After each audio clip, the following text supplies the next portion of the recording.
What's up, everybody? Coach Phil here, and I'm going to show you one of my favorite things to put on food. That's chimichurri from Argentina. Really easy. All you need is a knife and a cutting board and a little bit of time.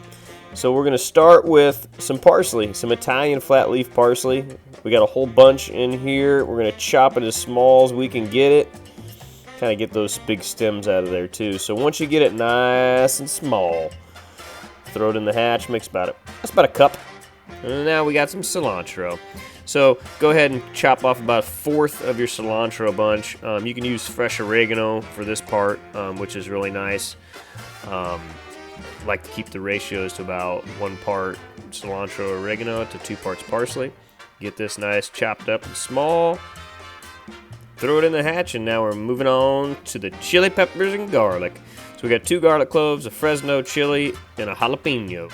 If you can't find a Fresno chili, no biggie, just use a jalapeno and a couple cloves of garlic. It's kind of like a nice little addition for the Fresno, little crunch. So once you get the Fresno diced up and small, we're gonna move on to the jalapeno, little sticks. Turn the sticks, chop the sticks into little dices. As easy as that. And once we get that rolling, I'm using about 2 to 3 tablespoons of jalapenos here. I didn't use a whole one. And then I'll use the exact same amount with the Fresno. Nice little color, nice little crunch. And now we got the garlic cloves.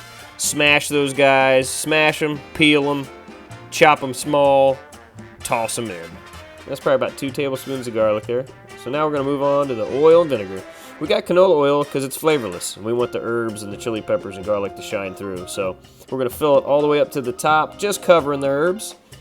And after we get that to the right amount, just to the top, we're going to dash in some red wine vinegar.